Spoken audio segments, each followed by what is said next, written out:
Super happy to be here and to talk about this topic. I'm the CEO and co-founder of InvestorFuse, and um, I am not a real estate investor. Never have been. Maybe one day I will be. I'm a tech guy. I love to build technology, and being the CEO of a lead conversion software, which we'll talk about here, it's really fun for me to dig into the data and the numbers and to extrapolate from real estate teams what's working for them and how they're using our system and how they're essentially making a lot of money off of it. So what we're going to talk about today is some really significant data points that come out of our top teams. So we've got specifically in this data set, and you won't get to know their names, and I won't be sharing their names. But they're there. So 10 top teams in InvestorFuse that's using our latest version, which is called IF3. And here's the kicker, right? This is year-to-date number. So far in 2021. How much profit have these 10 teams generated inside of IF3? 2.5 million. Okay. So the teams that I'm talking about, the data that I'm going to go into, the KPIs that I'm going to break down for you is generating 2.5 million in profit for people. Okay. So there's going to be a lot of exciting information in here. The replay will be going out. Get your phones out to take some screenshots of some of these slides. Have a piece of paper to write things down, because what I want you to walk away with is benchmarks, ideas for the numbers that you should be hitting to start scaling up and getting to a super profitable level, like the top teams that we have inside of our software. So just a real quick, some information about us. So we call ourselves a lead conversion system. What does that mean? We used to call ourselves a CRM, which is a customer relationship management tool. And we just didn't feel like that was specific enough to what we do, because that term came out in like the 80s when people were like, let's take our Rolodex and put it on our computer, which is not what we do. So what we do is we help you put all of your leads in one place and then convert them to deals. That's it in its simplest form. We are all about the acquisitions process. We have focused on that since 2015, which is when we were founded. Got 10 full-time team members on InvestorFuse working every single day to help our customers and to make it better. We are on our third version of our software. So we've been around for a while. We built a lot. We understand the ins and outs of making a successful piece of software. We release new stuff every week. And we support over 70 plus lead generation integrations, including Smarter Contact. So that's why we're here as well, is because we have quite a few people that are using Smarter Contact to generate leads. And then once they are turned into motivated sellers, where you understand that there's a property, that there's an ability there to potentially get a deal done, it gets pushed into our software, and then the chasing starts happening. So let's get started talking about some data, and we're just going to briefly jump into what weekly activity are these top 10 teams kind of doing in IF3. And the first data point is new opportunities. So everybody's always like, how many opportunities should I be generating every week to be, considered successful? Well, ultimately, it's about how many deals you're closing. You could be generating 3 leads a week, but if you're closing all of them, then you're just doing just fine. But of the teams here, 30 is the average. Low is 1 and high is 100, which and I've got this kind of low and high points in there because I am averaging the data, but there's some interesting tidbits with the low and highs, because low 1, sometimes you have a bad week, sometimes you don't get any leads generated, and then sometimes you generate a lot, so that it's an up and down scale. Completed actions. So how many actions are they doing in the system? And I'm going to dive into what an action is to us in our system. It's very clear. It's very evident. But for the most part, they're doing a lot of follow-up. And we talked about that kind of here at the beginning, like how much should I be doing? And there is a number later, which is how many average touches does it take to get a deal under contract? I've got that data point coming, but we do classify, we'll separate what's an action and a touch. So 1,292 average touches per week. So a low amount of just 26, and then a high amount of 4,177. And so let's jump into the system here, and I'll kind of break down those for you a little bit of what it is. So this is InvestorFuse, and we are an action-based system. So if you've used any other CRM out there, or even things like Smarter Contact, there's like statuses, right? And you change the status of an item, and that kind of tells you where it is in the process. We don't have that. We're completely different. The only way you can change a status inside of InvestorFuse is by completing an action. And you always must set an action. What's the next thing that's going to happen inside of an opportunity? So let me kind of just walk through that real quick, and we're going to get back to the data points. So this is a call a new lead. This is what comes in when a new lead is pushed into the system. So let's say a Smarter Contact lead gets pushed into IF3. It comes in with call a new lead. So you could have your, you, VAs, whatever, are doing lead generation. And just so you guys know, and we're talking about kind of team structure, what most of those top teams are doing is they have separate teams for lead generation and then for acquisitions. So they'll have VAs, different team members that are in places like Smarter Contact doing the texting, and then they'll push the lead over, and then an acquisitions person is going to jump in and take over. And so this is what the acquisitions persons would be doing. They'd come in, I got to call a new lead. All right, I got a hold of that seller. It pulls up the information. If you've got any other information that you can add in, you put that in, and then you always set the next action. So you called that lead. What did they say? What's the next thing that you're going to do? Maybe it's just going to be follow up with seller. And so that is the only way that you change the status in the system, is by completing these actions and then setting another one. Right? Nothing's happening until I've gone in here and said, all right, this is going to happen in a week. I'm going to complete that action. And then that data point right there is a completed action. Okay. Now we'll talk more about the pipeline. We're going to get into that. But I just want to talk about what's the difference between an action and a touch, because we track all of that separately. So there's touches in here. And a touch is every time an action is complete, or there is an inbound or outbound an outbound communication with that seller. So that's phone calls, that's text messages. Okay. So an action, is I did something, I moved this process forward. And, maybe it could be just due diligence, right? I pulled comps and looked at the property. But a touch is more about seller communication. How many times are you doing that? All right. And if you guys have any questions at any point in time, like, please drop that into the chat. I have it over on the screen over here. So can definitely do that. But cool. So let's look at the actions specifically that are happening inside of a system with these top 10 teams. So they have a total open amount of 287 actions in their system. So that's 287 opportunities that they are actively following up on.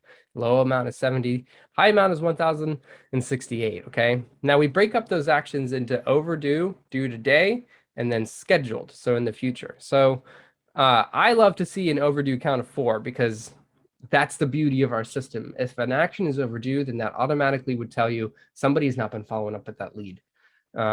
Because the only way to record information in the system and to say what you're going to do next is to complete an action. So if there's an overdue action, then that's a bad sign.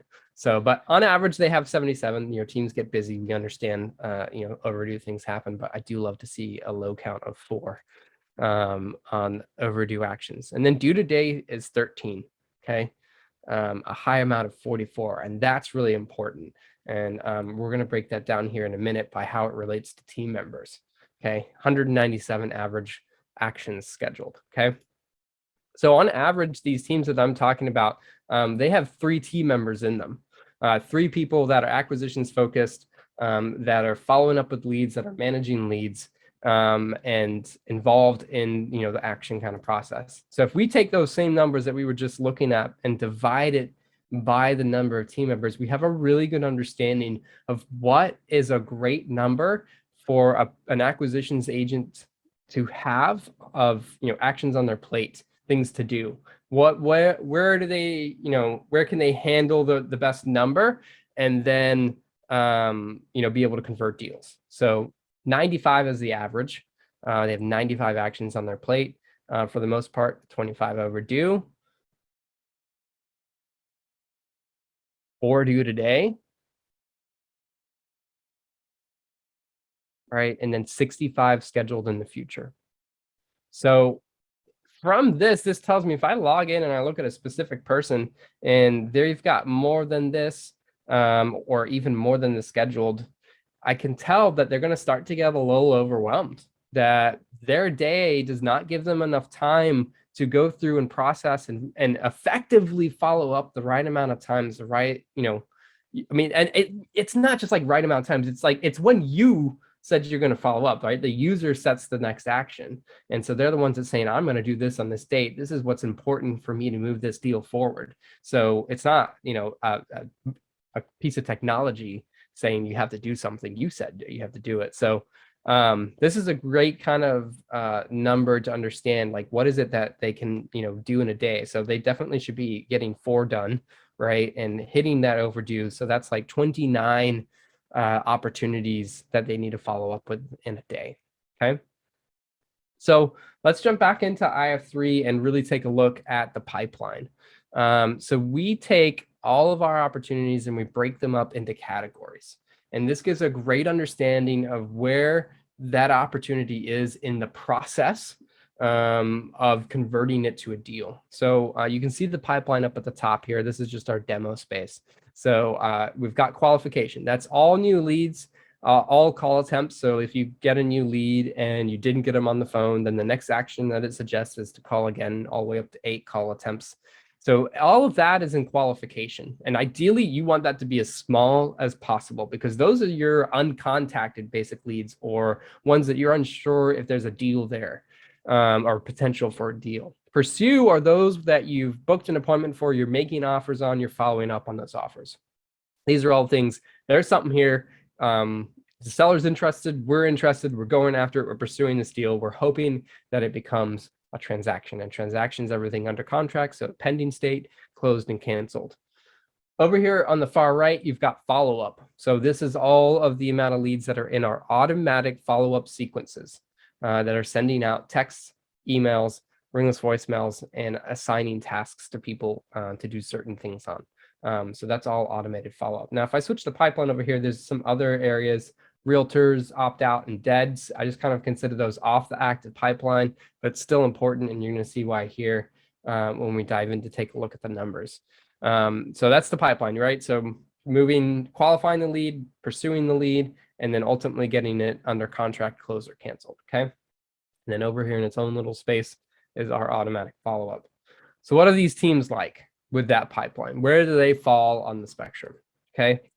So on average, they have 28 opportunities in qualification. The low amount is 2, and that's what we really want to see. And you want as many not in qualification, because if that qualification is getting high, the first thing it spells to me is that that's a lead that you haven't gathered enough information about. So it's highly likely that there's another wholesaler, another investor out there communicating with that lead, and they're going to get the deal and not you. So you want this number to be as low as possible. Now, pursue can be as big as possible. And, I do find that here in these teams, right? The low amount was 68. The higher amount was 913.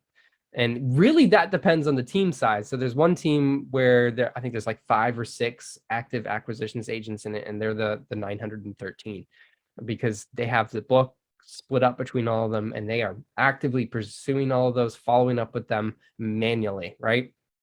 So all of this is manual right here. And then in in follow-up, the automated follow-up sequences on average of 169 opportunities. Okay. And then transactions, 46 is the average. So those that are currently pending, closed, or canceled. Okay. Oh yeah, and then finally is the dead. Those that are off the active pipeline is 831. So I want to break this up in a nice pie chart for you here, so you have an understanding of, okay, this company, all of their leads, all of these top 10 companies, what is the percentage of their total lead count and where do they fall? Okay, and this is where it's at. 64% of them end up being in that dead category. Either they're opted out, they're dead because there's no deal there, there's no equity, whatever it might be. They've referred it to a realtor, something like that. 13% of them are being automatically followed up.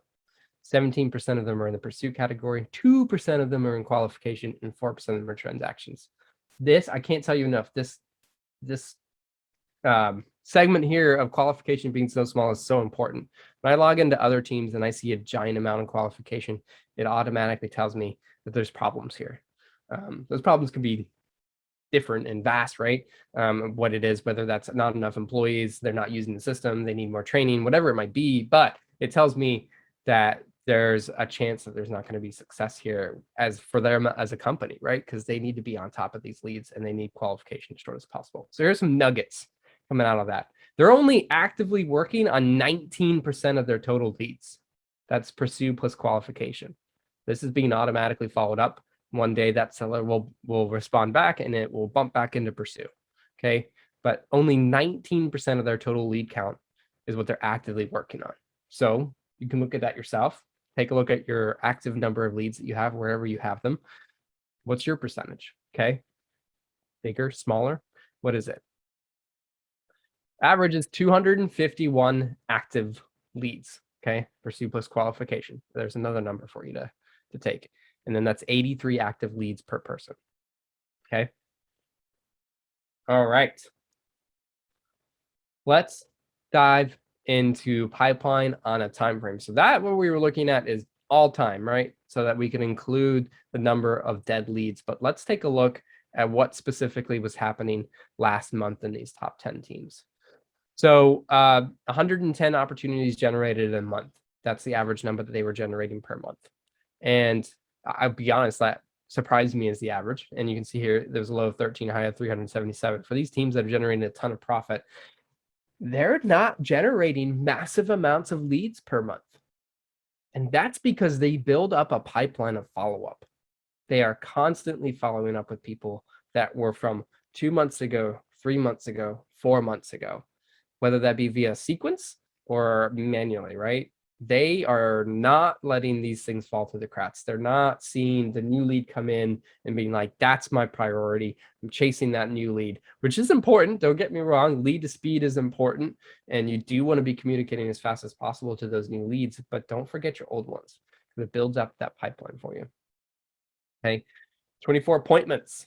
So this number, and we talked about at the very beginning, virtual versus in person. Virtual is rapidly becoming the thing. So appointments, honestly, is going to be changing quite a bit in our system to reflect in-person versus virtual. But for right now, it's one category, and that's 24 appointments. So the high is 67, and that's an in-person team. They were going in person to 67 different appointments per month. But that's also the very big team with like 6 acquisitions managers on them. 16 offers. So those 24 appointments, 16 of them, or yeah, 24 of those appointments became 16 offers. A low was 1 and then a high of 53. So there's quite the spread there of offers that people are making. Sometimes the opportunities that come in, they're not deals. 2.4 contracts. I put the 0.4 in there just to kind of, when it gets down to that number, it's important to understand. So only 16, 2.4 of those offers are turning into contracts. High amount was 5, and then closed deals. This number I have in here just so it's there, but honestly, like the pipeline's extensive. It can take months to close a deal, so it doesn't accurately represent of the 110 opportunities that came in last month where they're converting. So just keep that in mind. So let's look at that. And I'm sorry, no, we're not. Here's the cool stats, right? 7 average touches per contract. It took on average 7 touches to get a deal under contract. Calling, texting, emailing, going in person, all of those things count as a touch in our system. And so we can see what is the average.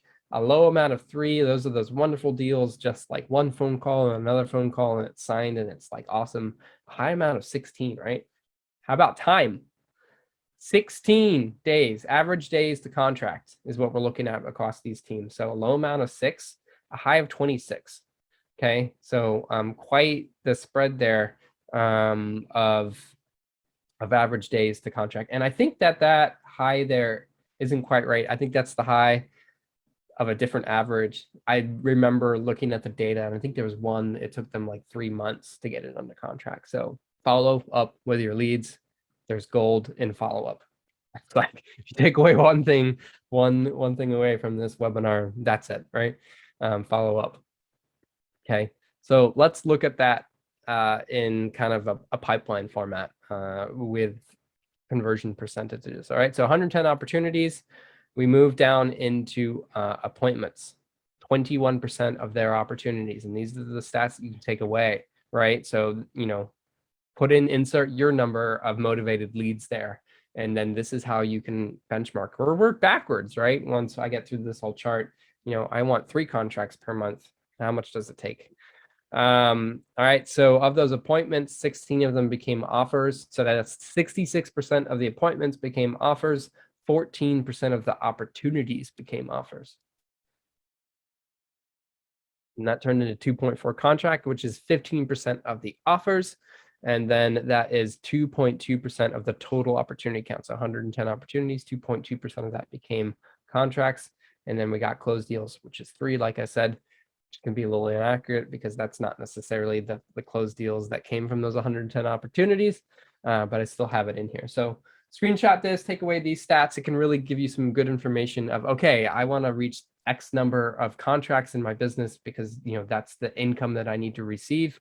How many contracts do I need? How many offers should I be sending? What about appointments? And then so all the way back into how many motivated sellers do I need to generate as opportunities? All right, let's go and take a look in InvestorFuse about the campaigns system and tracking. So a lot of these stats we're populating for you. So our specialty here at InvestorFuse is lead integrations. So Smarter Contact being one of 70 plus. We can integrate with any place that you're generating leads. And I don't have the stat on the webinar here, but on average, I would say these teams have about 5 integrations that we have with them. So whether that's a website form like Carrot, whether that's a texting tool like Smarter Contact, CallRail for their direct mail, Facebook and PPC forms, anything that you basically can think of, any tool out there that exists for generating leads in the real estate investing space, we integrate with. So we bring them in automatically for you. And bonus, we set all that up for you. That's a cool thing about what we do. I have a whole team. They're the setup team, and or the integrations team. And that's what they do. They just integrate all day long. They're experts at it. But what we're looking at here is our campaign. So each one of those integrations that we bring in becomes a different campaign. And we have everything here automatically populates. And it's the greatest thing about our KPIs because it's an action-based system. They are so accurate. If, like I was saying earlier, systems where you have to change the status, you're relying upon that user to remember to go to a certain spot inside of that application to then change the status at the right time to then populate the KPIs that inform you how your lead gen is doing. Not here. The only thing you could do in the system is say when you're going to do something next, and that populates the KPIs. Okay, so this right here, it's our demo space. So let me just go to all time. So there's a little bit more information populated here. But it shows you how many opportunities you're bringing in, how many touches you're doing, and then appointments to offers to contracts to canceled, closed deals, and then ultimately all the way down to deal profit. And then it does let you bring in the cost too, all time based. So you just add that into the records, and that gives you all your cost per deals, cost per opportunities, contracts, all that fun stuff can all populate in here. So this is what I used in the top teams when I was researching to look at the time frame of last month. What are they populating into? Now, let's talk about specifically the lead sources that these teams are doing or using to generate their massive amount of profit. Okay. So the average profit for the top 10 teams is 282 or 282,282 100. So that's on average year to date for 2021. And then you can see the low and the high here. And what I've done is broken that up into some general lead source categories for you guys. So let's walk through that. Others, 23%, random things I can't talk about, there's in there. Now, direct mails, 22% of that.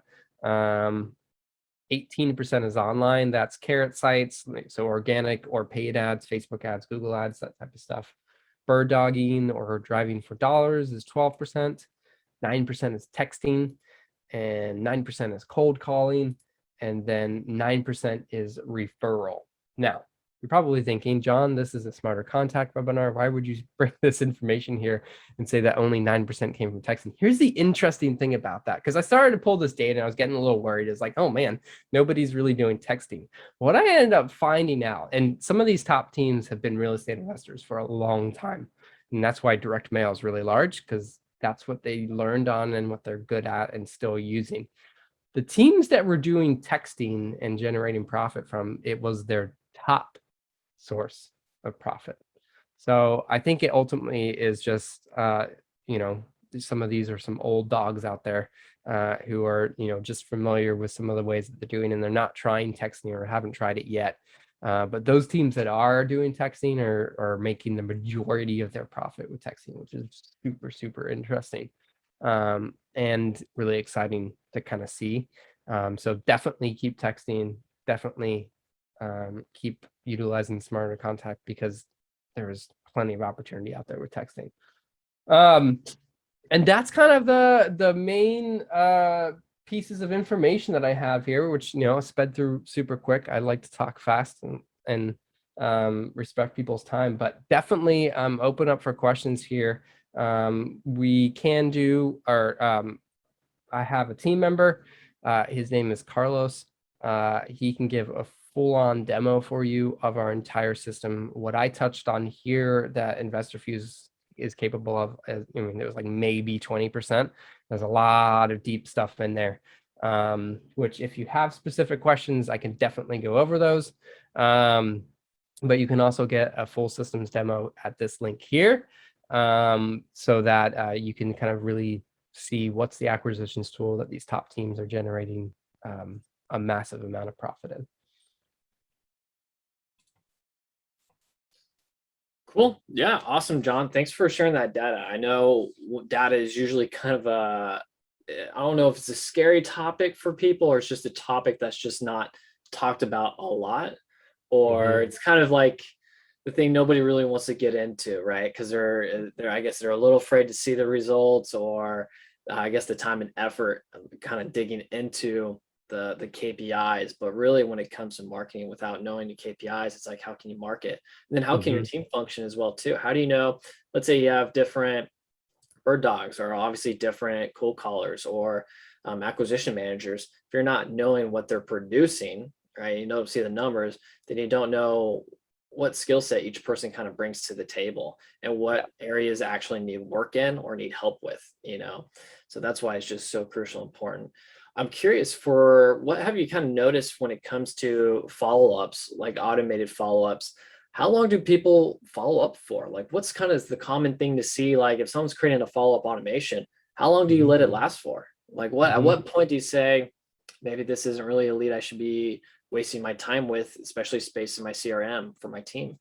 Yeah, and that is the question, right? And I think that's what really separates these top teams from, is they keep in what I call their book, what they're actively manually following up with, those that have potential opportunity right now. Everything else is being automated. Now, the automated follow-up has different time frames, right? So if it's something that is either like hot, or maybe they've stopped talking to them, or maybe there was an offer at some point, they'll be like 90 days, and have follow up, every 4, 7, 12 kind of days.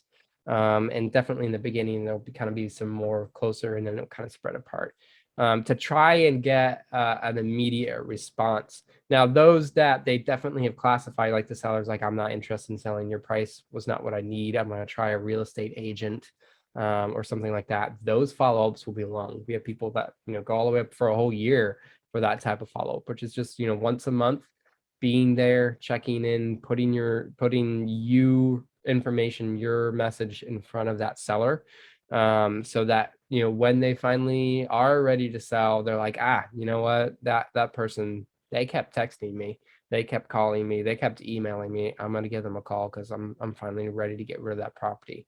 And like I always talk about, like the automated follow-up is like a whole nother lead gen platform, because it's like you Mhm. put these leads on this automatic follow-up, and then 7 months down the line they suddenly come back and now they're ready. So instead of having to spend money all the time to generate new leads, once you build up that pipeline of follow-up, those old leads are coming in and starting to become 30, 40, 50% of the deals that you're getting under contract per month, because you're doing that long-term follow-up. And that's where the growth really is, right? Yep. And it's free because you already paid for that lead. And now you're just automatically following up with them. Awesome. Awesome. How many touches, remind me again, how many touches have you seen that people do manually before they kind of kick in an automation? Or do they kind of Yeah, figure out so automation right away? yeah, I would say that number is about 8. So like 7 is the average to get a deal under contract, and that's kind of where it falls, right? So that's how long it takes to get them under contract, and then also determine, do I need to put them on an automated sequence? And all the way at the beginning of the first slide, it talked about, can I get back there real quick? Let me see. Yeah, here. So you could see 212 completed actions, but there's 1,292 touches. A lot of That's because touches. these teams are using automated follow-up sequences, and the follow-up sequences count as a touch. Mhm. And so that's where, this high right here, this is not a team manually texting or emailing 400 or 4,000 in a, That's the that's a great thing week, about automation, because it would be too right? much work manually. Exactly. Yeah. So it is super quick, or super awesome to have that automated in there. And yeah, like I said, it's about 8 where they really determine that, okay, now it's time for an automated sequence. Um, it can be longer if it takes a while to get that seller on the phone. We have built into our system 8 call attempts, and that is based on data. Sometimes it takes up to 8 times to get them on the phone. And then after that, you might have a couple more touches for them. I got to think about this, Yeah. call me back. And then, comes the contract, or it goes on a sequence. Definitely, definitely. Well, man, this is great stuff. I don't know. I love data as well too, and kind of looking deep into the weeds and seeing, what's working, and because it also helps set expectations. So I'm really grateful for what you brought to the table, because this really paints a good picture, Mhm. picture full of value to wholesalers and flippers out there of like, okay, what should I be reaching for? Like, how can I Yeah. set my goals to match obviously what the top, investors are doing? So it's like, if Mhm. I want to get to that point or even a little less, then I can easily make my goals, whether it's, weekly, quarterly, monthly, or yearly, to kind of hit those numbers. So that's awesome, man. Yeah. Thank you so much for bringing this, man. Really appreciate Yeah. it. I know the rest of our audience is going to love this, because it's definitely a different approach when it comes to follow up. Yeah. More of the data and the tracking type of side to set those expectations. And so that way, that mixed with actually, closing a deal over the phone or building that rapport, those two together, should really set you up for success. Mhm. Yeah, absolutely. And this is just the KPI data side, and how many times you call. You got to have the good rapport building. You got to be able to communicate Mhm. with that seller, and talk the, I want to say talk the talk, because definitely don't be lying to your sellers out there. But Yeah. you know Yeah. yeah, getting the deal under contract. But yeah, definitely, if anybody's interested in seeing more about InvestorFuse, just go to this link on the screen. Happy to walk you through more about the system, and how it can help your team. Of course, we will send them your way. So awesome, John. Thank you so much for being here. Really appreciate it. And everyone else watching this, wherever you're watching this, online, Facebook group, YouTube. Again, if you have questions, you can reach out to us or John. We would love to help you grow your business. And yeah, we'll see everyone next time. Thank you, John. Awesome. Thank you. Awesome.